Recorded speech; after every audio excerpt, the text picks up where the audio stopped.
भाऊ, लोकसभा निवडणुकीची रणधुमाळी चालू आहे. लातूर लोकसभा मतदारसंघामधून डॉक्टर शिवाजीराव काळगे यांना काँग्रेस महाविकास आघाडीच्या वतीने उमेदवारी दिलेली आहे.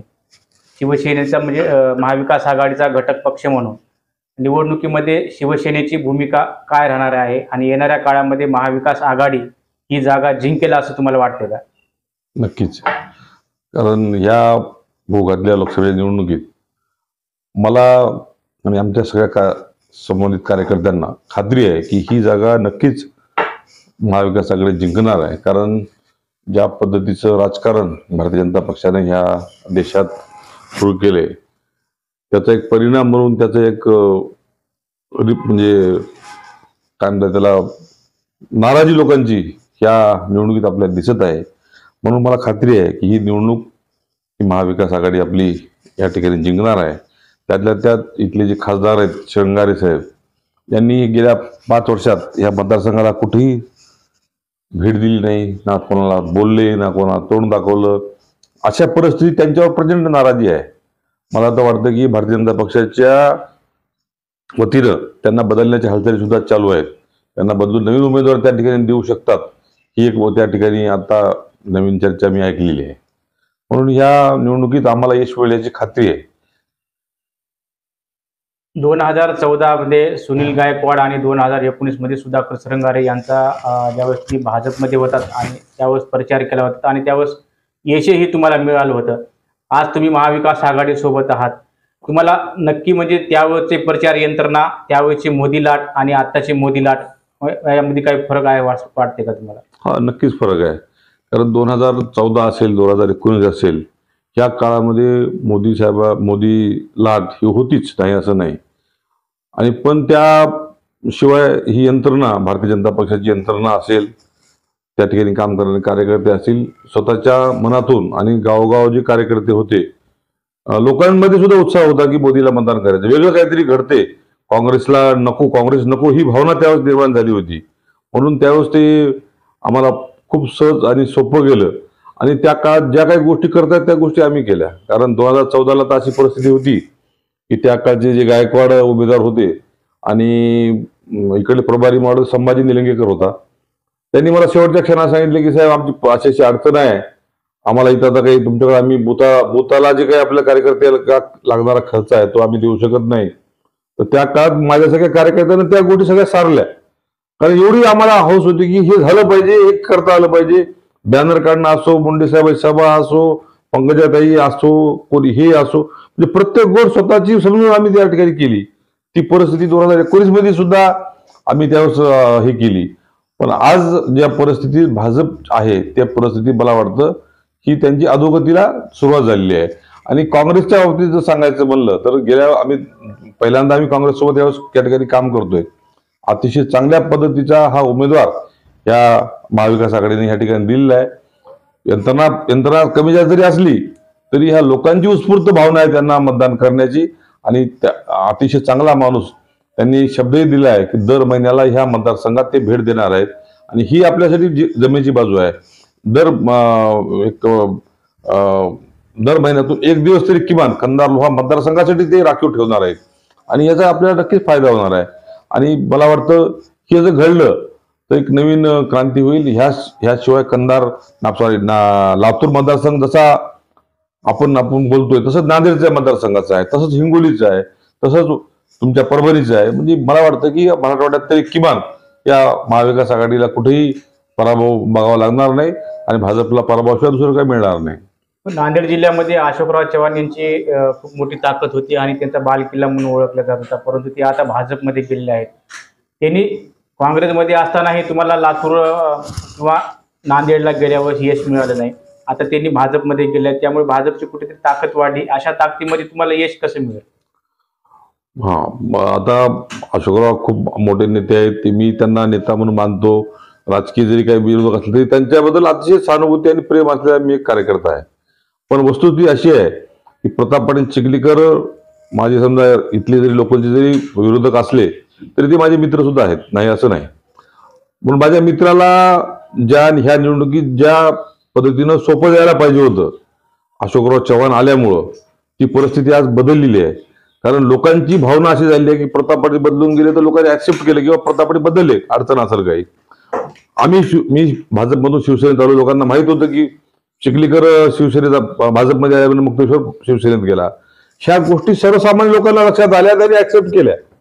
पण आज अशोकराव चव्हाण सारखा नेता जो मुख्यमंत्री राहिला 2 वेळेस, त्यांचे वडील मुख्यमंत्री राहिले, तसला माणूस जर या ठिकाणी पक्ष बदलत असेल स्वतःच्या स्वार्थासाठी, हे लोक ऍक्सेप्ट करायला तयार नाहीत. माझं वैयक्तिक मत असं आहे की प्रताप पाटील चिखलीकरांची आणि अशोक चव्हाणची फाईट झाली असती, नक्कीच अशोकराव चव्हाण त्या ठिकाणी पुन्हा पराभूत झाले असते आणि प्रताप पाटलाला त्या ठिकाणी आघाडी मिळाली असती. पण आज परिस्थिती अशी झालेली आहे, अशोकराव चव्हाणवरची नाराजी मला वाटतं प्रताप पाटलाला बहुतेक की काय ही शंका मला या ठिकाणी आहे. कारण लोकांची नाराजी अशोक चव्हाणवर आहे, प्रताप पाटलावर नाही. येणाऱ्या निवडणुकीमध्ये काँग्रेस पक्षाचा अजेंडा काय आहे निवडणुकीच्या संदर्भामध्ये? नाही, काँग्रेसचा अजेंडा, त्यांचा जाहीरनामा मी अजून वाचला नाही आमच्या आघाडीचा किंवा काँग्रेसचा. पण जो का ज्या पद्धतीनं हुकुमशाही, अघोषित हुकुमशाही, अघोषित आणीबाणी या मोदी शासनाच्या वतीनं या ठिकाणी चालवली जात आहे आणि स्वतःच्या टिरी बडून घेण्याचं काम या ठिकाणी होत आहे. म्हणजे सरकारचा कुठेच नामोल्लेख नाही, फक्त मोदी सरकार हे ज्या पद्धतीने चालू आहे हे कुठेतरी थांबणं गरजेचं आहे. आणि मला वाटतं सर्वसामान्य लोकांच्या तोंडाला पानं पुसण्याचं काम आहे. गॅसचा भाव असेल, पेट्रोलचा भाव असेल, कुठल्याही जमिनीचा म्हणजे कुठलाही विषय असेल, त्या ठिकाणी ह्या मोदी शासनाने लोकांची फसवणूक केली आहे. एखाद्या राम मंदिराच्या नावानं मतं मागणं, ह्या गोष्टी मला वाटतं ऍक्सेप्टेबल नाहीत आज. कारण राम मंदिरामुळं ठीक आहे, राम मंदिर झालं हे खूप चांगलं झालं, काँग्रेसच्या काळात होऊ शकलं नाही. पण काँग्रेसच्या काळातच त्या राम मंदिराला जे सुप्रीम कोर्टाच्या निर्णयामुळे मध्ये होतं, आपल्या कैदेत होता राम मंदिर, बाहेर काढून त्याची पूजा राजीव गांधींनी सुरू केली, हे तेवढं मान्य करावं लागेल. आणि राम मंदिराचा मुद्दा जरी चांगला असला, त्यांनी जरी त्या राम मंदिराला बाहेर आणून प्रतिष्ठापना जरी केली असली, तरीही तो मुद्दा आता संपलेला आहे. आता लोकांना पोटाची खळगी भरण्याचा जो सगळ्यात मोठा मुद्दा आहे, याबद्दल मोदी साहेबांनी बोललं पाहिजे. लोकांच्या रोजगार बेरोजगाराचे जे प्रश्न आहेत त्याच्याबद्दल मोदी साहेबांनी बोलले पाहिजे. ज्या अच्छे दिनचा जो वादा केला होता त्याच्याबद्दल बोलले पाहिजे. स्मार्ट सिटी बद्दल बोलले पाहिजे. ज्या पद्धतीनं मणिपूरमध्ये 2 गटात ज्या पद्धतीनं आज वाद चालू आहे त्या ठिकाणी जाऊन त्यांनी बोललं पाहिजे. आम्ही युक्रेन आणि रशियाच्या युद्धात जाऊन बोलतो, तिथल्या गोष्टी जाऊन मिटवायचा प्रयत्न सांगतो की आम्ही देशाचे नेते आहोत. माझ्यासारख्या कार्यकर्त्यांनी त्यांच्याबरोबर बोलणं बरोबर नाही, पण एक तुम्ही विचारलं पण मी बोलतोय. तर तिकडे जाण्यापेक्षा जर मणिपूरमध्ये जाऊन आपला विचार मांडले, तिथला जर वाद संपवला, तर मला वाटतं नक्कीच भारत सुजलाम होईल. अशा पद्धतीचं राजकारण त्यांनी करावं, या भाजपनं करावं. आज भाजपमध्ये एक चढावड लागली आहे की कुठलाही कार्यकर्ता जवळ आणायचा आणि माझा म्हणून सांगायचा. एक आमचे माजी आमदार आहेत लोह्यातले, आमच्या शिवसेनेचे जुने, ते हमेशा बोलायचे की कोणाचं का जळणं मांडीवर खेळणं, एक त्यांची म्हण होती. मला वाटतं त्या पद्धतीनंच त्या भाजपचं काम या ठिकाणी चालू आहे. म्हणजे कोणाचाही मुलगा असो, पण आपल्या मांडीवर खेळला पाहिजे, त्याला आपलं नाव द्यायचं आणि माझा मुलगा म्हणून सांगायचं. या पद्धतीचं राजकारण या ठिकाणी सुरू आहे आणि ह्याला जनता ओळखलेली आहे. पण आता लोकांनी ठरवलंय की आता ह्या वेळेस भाजप नको, काँग्रेस पाहिजे. आणि मोदी साहेबांच्या विरोधात हे वातावरण आहे. शरद पवार साहेब असतील, आदरणीय उद्धव साहेब असतील, आदरणीय राहुल गांधी असतील, ह्या सगळ्याच्या माध्यमातून या ठिकाणी लोक काम करत आहेत आणि मला खात्री आहे की ह्यावेळेस नक्कीच बदल या ठिकाणी अपेक्षित आहे, तो होईल. तुम्ही शिवसेनेचे नांदेड जिल्ह्याचे सहसंपर्क प्रमुख आहात. लातूर आणि नांदेड लोकसभेची जवळपास चांगली जबाबदारी आहे तुमच्यावर. महाविकास आघाडी एकजूट आहे का या निवडणुकीमध्ये? महाविकास आघाडी एकजूट आहे, नाही असं म्हणता येणार नाही. निवडणुकीच्या प्रचार यंत्रणेमध्ये कमी जास्त गोष्टी होत असतात. त्याला किती महत्व द्यायचं हा विषय वादाचा आहे, तो वेगळा आहे. प्रत्येकाची अपेक्षा असते की उमेदवारानं किंवा यंत्रणेत मला घेतलं पाहिजे, मला माझ्यापर्यंत कोणतरी पोहोचलं पाहिजे, मला गाडी दिली पाहिजे, मला घोडी दिली पाहिजे, माझ्यासाठी हे केलं पाहिजे, माझी व्यवस्था केली पाहिजे. ह्या अपेक्षा लोकांच्या आहेत, नाही असं नाही. पण ज्यांना पक्षासाठी काम करायचे, ज्यांना ह्या मतदारसंघासाठी काम करायचे, ते कधी वाट बघत बसत नाही त्या विषयाची. म्हणून यंत्रणेमध्ये कुठेतरी त्रुटी असली काँग्रेसची यंत्रणा अजूनही सगळ्या सर्वसामान्य माणसापर्यंत पोहोचली नाही. पण लोकांमध्ये एक उत्स्फूर्त भावना आहे की यावेळेस काँग्रेसला मदत करायची. नक्कीच त्याच्या दिसून येईल. म्हणून आपण जरी सांगितलो की ह्या विसंवाद आहे आघाडीमध्ये मला असं वाटत नाही, कारण मी सोबत फिरतोय.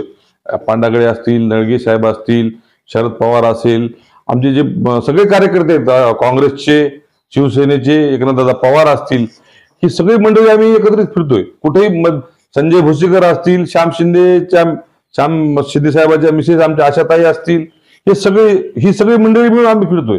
हसी खेळीच्या वातावरणात आमच्या या सभा होत आहेत, बैठका होत आहेत. कुठेही विसंवाद मला आजपर्यंत दिसला नाही आणि मला वाटतं भविष्यातही दिसणार नाही. विसंवादात जो विषय येईल तो नक्कीच विधानसभेला आमच्या बाजू वेगळ्या असतील, पण आज आम्ही सगळे एका ठिकाणी येऊन काम करत आहोत. नांदेड लोकसभेच्या संदर्भामध्ये जे काँग्रेसचे उमेदवार आहेत वसंतराव चव्हाण, निवडणुकीच्या प्रचार यंत्रणेमध्ये त्यांच्या तब्येतीचा विषय हा समोर केला जात आहे. त्यांची तब्येत खरंच आजारी आहेत का ते?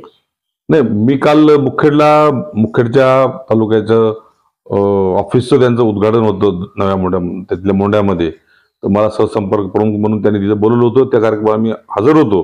त्यांचं तिथं भाषण केलं, चांगलं बोलले, चांगलं सोबत आम्ही बसून होतो तासभर. मला त्यांचं असं कुठे जाणवलं नाही. आणि मला वाटतं की एखादा कार्यकर्ता जर बिमार असेल किंवा एखादा नेता बिमार असेल तो निवडून लढवणार नाही. त्यांची तब्येत तेवढी ठणठण आहे तेव्हा ते निवडून उतरलेत. स्वतःच्या जीवापेक्षा कुठलीच गोष्ट जगात महत्वाची नाही आणि एवढी त्यांनाही त्याच्या गोष्टीची जाणीव आहे. म्हणून हा विषय मला वाटतं चुकीचा आहे. हा दुष्प्रचार कोणी करू नये. वसंतराव अतिशय चांगले आहेत. वसंतरावची तब्येत अतिशय ठणठणीत आहे. त्यात कुठलाही विषय नाही. राजकारणाच्या लेवलला जाऊन राजकारण करावं, पण अशा पद्धतीने राजकारण करणं मला वाटतं चुकीचं आहे. तुमच्या मतानुसार दोन्हीही लोकसभा सीट काँग्रेस पक्षाच्या लागतील अशी तुम्हाला अपेक्षा आहे? नक्कीच. मला वाटतं की लातूरमध्ये काही विषयच नाही आणि नांदेडमध्ये सुद्धा मला वाटतं बरोबरीची त्या ठिकाणी हे आहे. अशोकराव चव्हाण गेल्यामुळे अजून पुन्हा वसंतराव साहेबांना त्या ठिकाणी होप्स खूप वाढलेले आहेत. आम्हाला असं वाटलं होतं की अशोकराव चव्हाण साहेब तिकडे गेल्यामुळं वैमी निवडणूक होऊन जाईल. ती परिस्थिती राहिली नाही. सर्वसामान्य लोक हे वसंतराव सोबत आजही मला दिसून आले. मी जेव्हा प्रचार यंत्रणेमध्ये कुरळा असेल, दिग्रस असेल, पेठवडच भाग असेल, प्रॉपर मुखेड असेल, जिथं जिथं मला फिरता येईल त्या ठिकाणी आम्ही जेव्हा फिरलो, परिस्थिती अतिशय चांगली काँग्रेसच्या बाबतीत आहे असं मला जाणवलं. धन्यवाद भाऊ.